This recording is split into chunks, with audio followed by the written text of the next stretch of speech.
Second wedding is approaching and my mother keeps pressuring me to include a tribute to my deceased first wife, but I tell no and stand up. My first wife passed away 12 ago and I was really young at that time. I did my best to get over the loss and move on. I loved her in the past, but it's my past now and I need to live the present for myself. I found another love.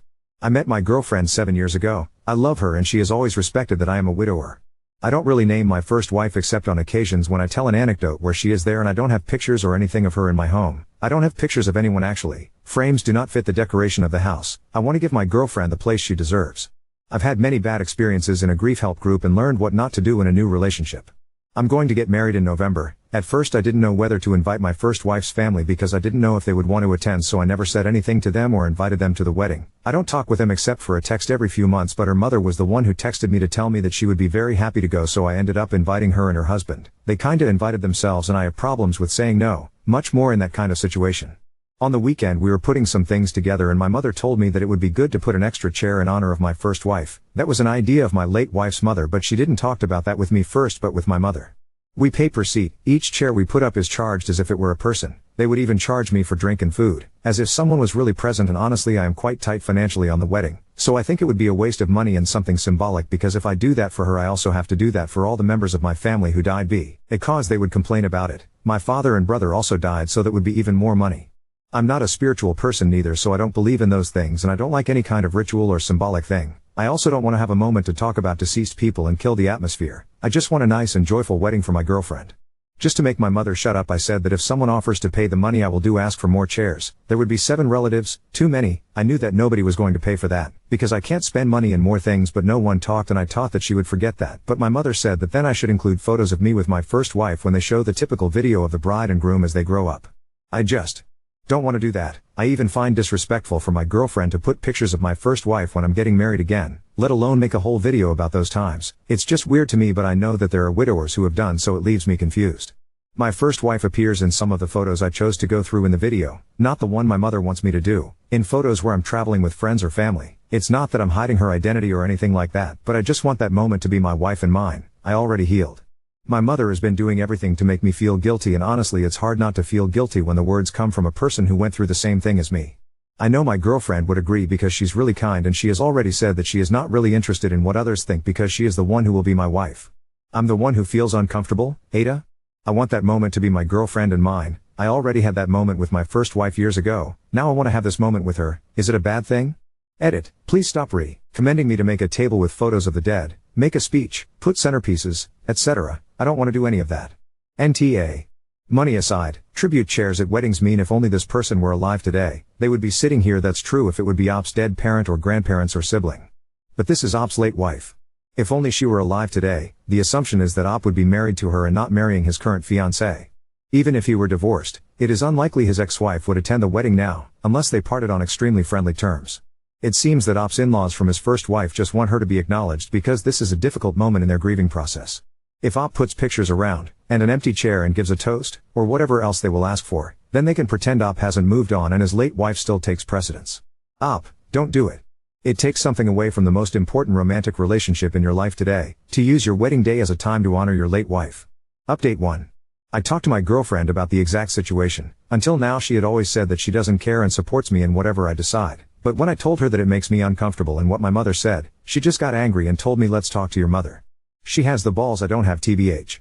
When my ex-Mill found out about my engagement, she sent me a message saying, I'm really happy for you, me and her husband's name, would love to attend. I really didn't know how to reject such a direct self-invitation, and my wife told me to invite them if I felt comfortable with that. At that moment I had no problem since they had always been respectful people. That was a big mistake.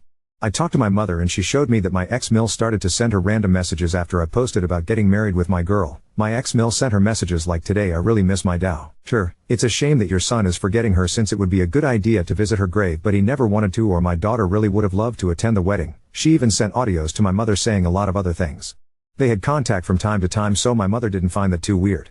My mother felt pressured, and under her own beliefs she also pressured me. She apologized to me and my wife and said she was out of line. Honestly, that triggered me. My mother lost a son and a husband. I grew up seeing how people expected the same thing they expected of me from her. I got angry and talked to my ex-Mill. It really bothered me that they tried to manipulate my mother, knowing what she suffered and how sensitive she is about that topic. Ex-Phil apologized and his wife did not. She said she finds it disrespectful that I don't do anything in honor of her daughter and that I even stopped wearing my wedding ring when she died. I'm not going to take that personally. I know that the death of a child is really hard, but I'm not an extension of her daughter. I am my own person. I just told them that they're no longer invited to the wedding because I was very kind, but they didn't respected me, my mother and my girlfriend. I told X-Mill that I will make my whole family block them from everything if she keeps trying to make my mother feel bad. Until the end she stood her ground and never said sorry. Was I cruel? I don't care. I don't owe them anything. My mother lost her husband and they used it to manipulate her mind. They stopped being my family when their daughter died. I always just had a respectful treat with them, nothing more.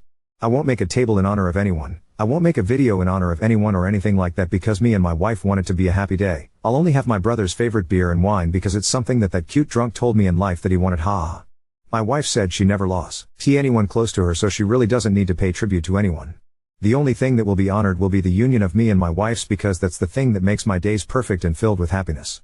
I don't like symbolic things because I believe that the dead are dead and that's it. They are not still by my side or anything like that, but that's my belief and point of view. Everyone can have a different point of view.